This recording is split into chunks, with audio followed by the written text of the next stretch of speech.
We have some questions. So, ladies, thank you guys so much. I realize not all of you are going to be able to answer any questions. It's not like I have a mic to pull it from your mouth, so or even give it to you. So speak up if you do have something to say. And also, we just trust that you're going to let the Lord speak through you. One question that I thought was great, they were all great. How do you trust God when you are scraping by, but yet seeking to not be scraping by? You want to have some financial success. How do you trust God in that? One day at a time. One bill at a time. One responsibility at a time. When I made mention about spending the amount that we spend at Sam's Club, that was why I was trying to hold on to that job. Because my identity was wrapped up in being this community person who serves. And when the threat of not having steady a paycheck coming in just did, like, that was making me freak out a little bit. Like, then who will I be if I can't serve in this way? Who will I be to my family? Who will I be to my community? And one of the people who sits at the table of my life, Miss Marty, she helped walk me through how to just be happy that the October bills got paid. Right. Don't worry about November and December and Christmas and birthdays. Give us this day our daily bread. And if you can learn to lean in to God that way for your provision daily, then today turns into tomorrow. And tomorrow turns into yesterday. And before you know it, you're in a different season. And so my answer for that, because I've been the person that's been fired 3 times. One day at a time. One bill at a time, one breath at a time. And have someone who sits at the table of your life who can say to you, calm down. It's going to be okay. It's going to be okay.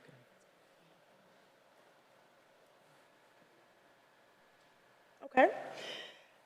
Thank you so much, Sheila. Our next question is, how do we find Christ in our jobs in the for-profit world? Some days it feels like I'm only helping the rich get richer.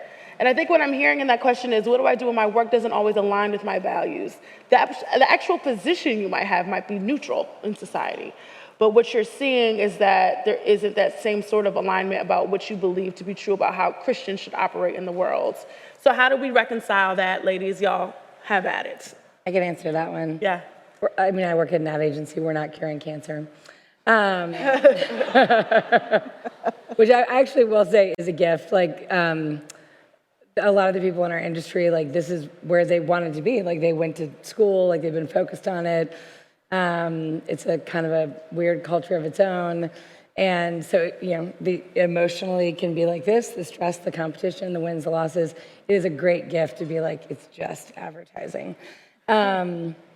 So I don't know that I'll have the perfect answer to that. I can just kind of give you my experience. So I just have always had a sense, like, my base gifting in the fivefold is evangelist. And so I probably was like always, like, God was always preparing me to be like one of the only, if not the only, Christians in the spaces where I was. And so some of it is I just was kind of always wired to expect that. But I look at where we are, and I think it's similar to what you were saying. It was like, God, what is the work that you have for me today? Who are the people of peace that you've prepared for me to serve? With any power and authority that I've been given, how can I use that to advance the kingdom, whether that's giving somebody an opportunity or speaking life into someone who's struggling?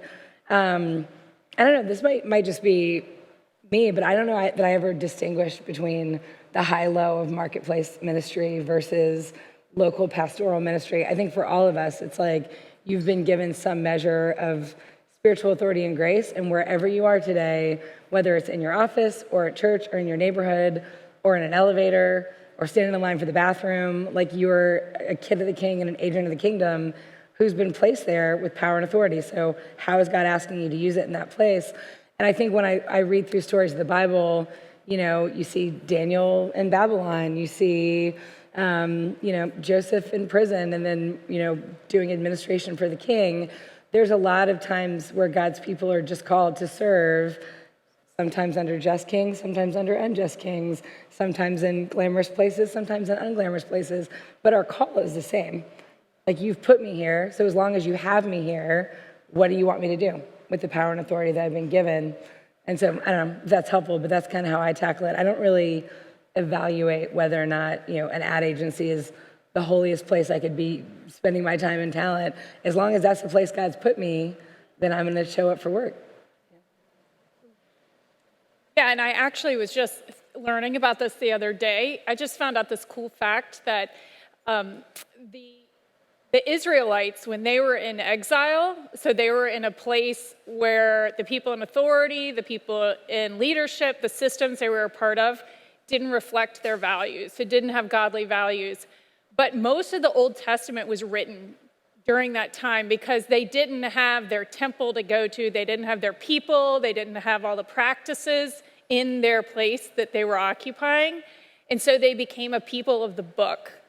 And they wrote down these stories that they'd been hearing forever. And I think there is something about when we are in places where we feel like the values that God wants us to follow aren't really being reflected in our surroundings. That's when we have to take our roots and take them down super deep, much deeper, so that we're grounded. We're grounded, and that's where I think the Word of God can really speak to us. So I thought that was a cool thing. Like, you think this is you think I'm outside of God's place for me, but really He's doing a deeper work.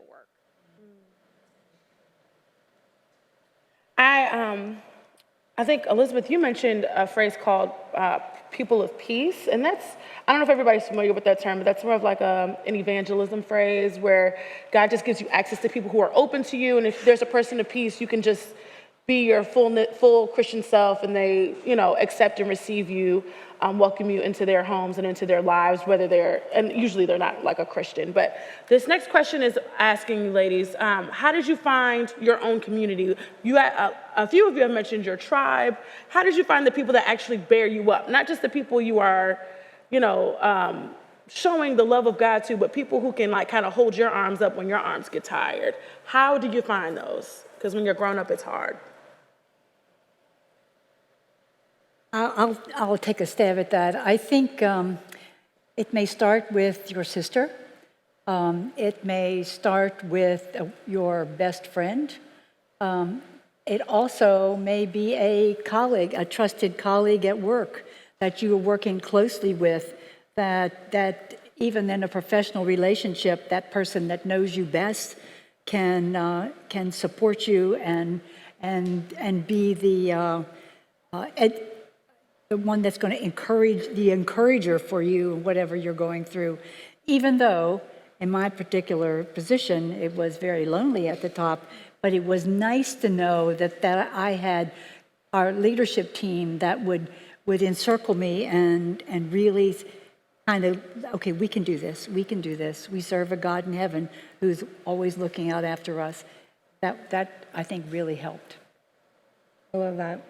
I also, when you were sharing, Sheila, and you talked about how people always want the perfect mentor, and you're like, who's your girlfriend? She could probably get you straight in a minute. Like, I love that. Because I think there's definitely seasons where it's like, man, I read and shared this meme the other day that was like, I just want a best girlfriend whose kids are the same age as my kids, who laughs at all the same things I laugh at, who does life with me every day and lives next door to me. Is that too much to ask? And I think I shared that, and I was like amazed how many people were like, can I get one? Can I get one? Can I get one? But I do think sometimes we have such an idealized hope of what that's going to be. It's going to be like someone who totally gets me and likes what I like and lives where I live, and my kids are in the same stage of life. And then if we don't have all those stars aligned, we're like, well, then I'll settle for loneliness. And I'll never forget a friend of mine who actually discipled me years ago, Joe Saxton, once said every time they moved somewhere, she would pray and she would be like, she would ask God, who are the safe places? Because they were a ministry family and they had moved from the UK first to like Arizona and then to Minneapolis. And so she would just ask God when they moved to a new place, like, who are the people of peace? Who are the people you prepared for me to serve and share the gospel with? But also, who are the safe places? Like, who are the people that you've prepared to receive me? And who will be people with whom I can be honest and I can be, and then just use a lot of discernment and figuring out who those people are. And one, I don't know that we're always really faithful about praying for that. Like when we want it, we look for it, we don't necessarily pray for it. And then I think asking God to give you eyes to see who those people are, and then being open to the fact that it may not be exactly the checklist of all the things. Like sometimes it's the person who's right next to you who maybe is in a different life stage or maybe is into different things that you're into, but they're open to you. Sometimes they pursue you, et cetera. And like that can be a really powerful thing. I think, because I have this conversation so often, I think I know more of what not to do than what to do. So what not to do is don't hold people hostage. You will have people who sit at the table of your life for different seasons of life. So the people who are at the table of my life when my kids were young are not necessarily the people who are at the table of my life now, right? So you have to be in tune enough to know what season of life am I in and what's needed to get me to the next season. And then, like she said, it might not be your girlfriend from the 3rd grade. So maybe she's in the room, but she's not at the table. You know what I mean? And that's okay. And then it's okay to have a kiddie table, right? Mm-hmm. So you have the main table, Thanksgiving is coming. Y'all know what I'm talking about. Thanksgiving is coming, right? So you have the main table and then you have the kiddie table, right? So don't hold people hostage because they can change places and still be in the room. Mm-hmm. They can change places and still be in the room. If a chair is empty, like when we do this exercise with people, we literally have a table. Like it's a picture of a table with 8 chairs, and you kind of plot out who sits at the table of your life. And what I tell people is, if a chair is empty, don't panic. Somebody's coming. If a chair's empty, don't panic. If that chair is empty because the person who previously sat in that seat transitioned, grieve the loss and then expect newness, expect healing, expect God to restore and recover in a different relationship, maybe, right? And so doing that exercise and sitting with that once or twice a year, most of the folks that we work with, they do it on their birthday. And so they see, okay, my life is changing. My life, I'm nursing my parents. This is a different table, right? I'm trying to climb the corporate ladder. This is a different table. And so it's okay if there are empty seats, but it's not okay for you to not know who's at your table. I think too, like sometimes we want so much from an individual, and having a soulmate and a companion are often different seats, and we want a friend who's everything. We want a friend who's a cheerleader, who gets all the hats we wear, who's our soulmate we tell our deepest pain to, and also the companion we laugh with. And sometimes, at least for me, those are different people. I've got my running buddies who we don't even know each other's kids' first names, and we don't want to talk about our deep stuff. We're there to get away from it. We're there to have fun. And then you've got your friend that you don't laugh with, but you talk about the deepest, most painful things because they've walked it too. And like you said, opening your eyes to the food that's already been set before you, that's already at the table. Sometimes we have expectations that get in the way of what is already being given to us.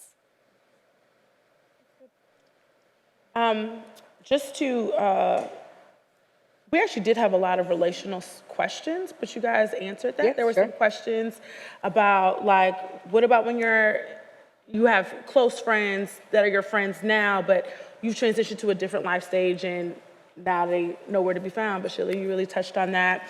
And I do think relationally, when our work changes, our life changes. And it's a unique phenomenon. But yeah, thank you guys so much for your answers.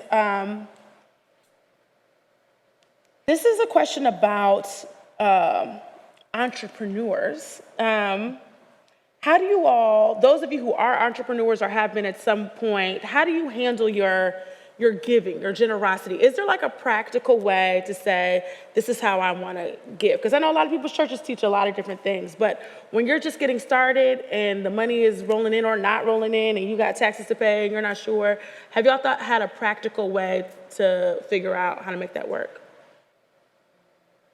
I think giving can be your time or your talent. And sometimes I think back in the early days when there was no money, in fact, what were we going to eat for the next meal was where we were focused on. We were still serving and serving others in our church and, our community. So that's the way we were giving at that point. Now it's completely different. I think that's one way you can reconcile that.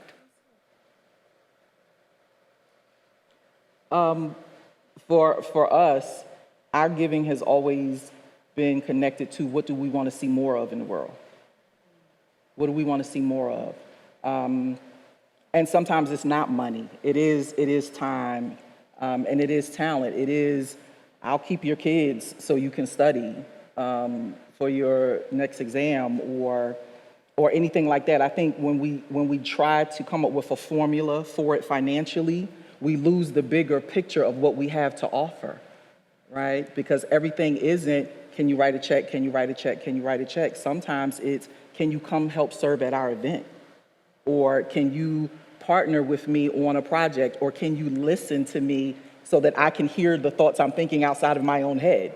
And so don't limit the gift that you are to a check. To find, and don't let other people limit you in that way, as if the only thing you have to offer is a check. So be very careful, about that balance. It's really important. Okay, we had a question about, we actually had a few questions about the Trinity, Sheila, as you defined it. Would you mind restating that just for everybody? But also, what do you do when one of your Trinity is somebody who loves you, but probably shouldn't influence you? So just to recap, the Trinity is, who are those three closest people? Who's the person you could call at 2 a.m. and they're going to pick up, right? So who are those three people? The tribe is that larger table. Who sits at the table of your life? Not just your personhood, but your life, the enormity that it is. I think you were asking about a person in your Trinity. Yeah.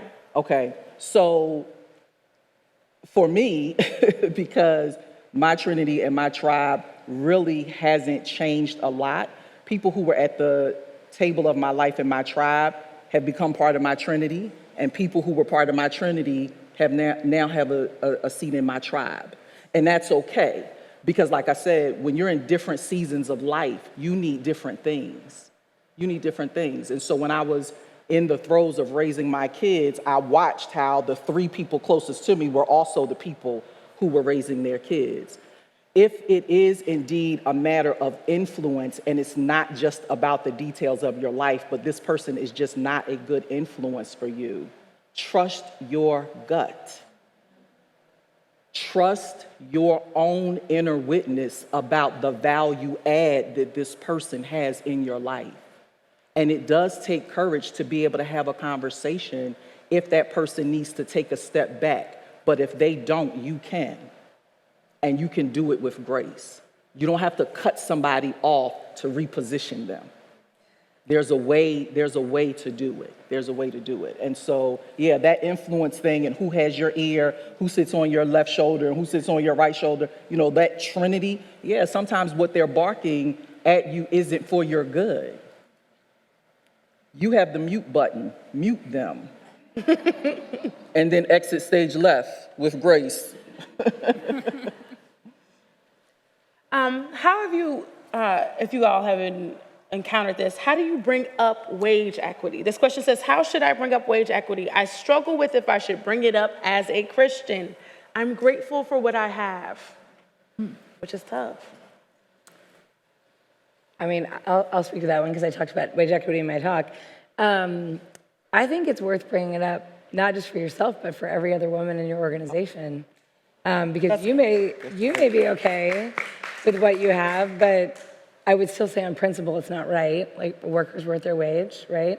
And often, as an aside, women often do a ton of unpaid labor above and beyond their role. So there's a decent chance that you're doing more work for less money, not the same work for less money, which is also not right. So I would think about it less like, should I bring this up because I need more? Because the answer may be no, or should I bring this up because I do think that justice and equity matter to God, and you're doing that not just for yourself, but on behalf of other people in your organization. I do think advocating for yourself isn't always about you. It's about changing the culture of the place that you're in, and I think that's worthwhile. But as with all things, like, you weigh it situation by situation. Like, ask God, listen to people in your tribe. Very rarely is there one blanket answer that's right for every situation. But I do think it's worth thinking about more than just you. Good. One more question. How do I deal with anxiety and feeling overwhelmed with ministry in the workplace? Or how do I deal with anxiety or feeling overwhelmed with ministry and the workplace? With ministry and the workplace, or in the workplace? It says and, Oh, okay. but maybe both, because we're all doing ministry. Like, because it's all a lot. Yeah, exactly. I think. Balance. What is mine to do? I'm going to keep saying it until somebody tattoos it across their forehead. What is mine to do? Yes. The God called busy is an idol that should not be worshiped, that just should not be worshiped. I caught myself doing this with Jordan this morning. He's like, hey, how you doing? I'm like, great. He's like, what are you up to? Well, I got this thing today and this thing tomorrow. Didn't I do that? And then after I did it, I said, ding, like the V8 frying pan went upside my head. Like, why do we do that? Why do we do that? You are absolutely appointed, anointed, and purposed for what is yours to do. Whether that be ministry, Little League, Girl Scouts, entrepreneur, employee, there is a grace specifically on you. When we are thrown into anxiety, so what we teach is depression is about the past and anxiety is about the future. So you're worrying about something that hasn't happened yet. That's not yours to do. What is yours to do in this moment that can get you back in the present moment so that you can execute with excellence what is yours to do right now? If you fling yourself too far in the future, you will miss what's right in front of you.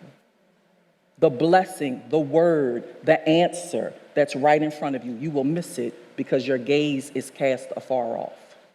Bring your gaze back. That's why we tell people, put your hand over your heart. It brings you back to your own heartbeat. This is what I have. Not your heartbeat, not what's yours to do, not what's mine. It's a quick way to help you remember, okay, wait, what is mine to do? Let me come, get out of the future, get out of the past. Right now, in this present moment, what is mine to do? And then do it. I feel like you need a podcast. I would listen to it every day. We do have a podcast. Well, I'm gonna smash the subscribe button. Yeah, we have a podcast. Do you ladies have any book recommendations that have helped you as you've been working women on the theology of work? Any things that have stuck out for you, sources of wisdom?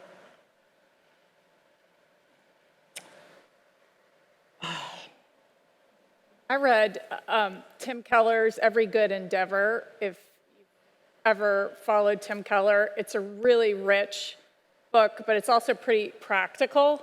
And one of the things it suggests in it is to have, for churches or even women's ministries like this, to have communities that are vocationally based. So if you're an artist and a person of faith, having a community of people that you talk to about what are the job hazards, the idols that we tend to fall into as artists or as entrepreneurs or as people in nonprofits, and to just talk about the struggles together. So I really loved that book. And I also think anything that has to do with rest and Sabbath is so needed.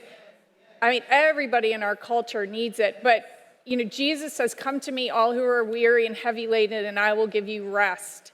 Take my yoke upon me." And there's this picture in one of my kids' storybooks of an ox with a yoke on his neck, and he's pulling this huge barrel of boulders up this mountain.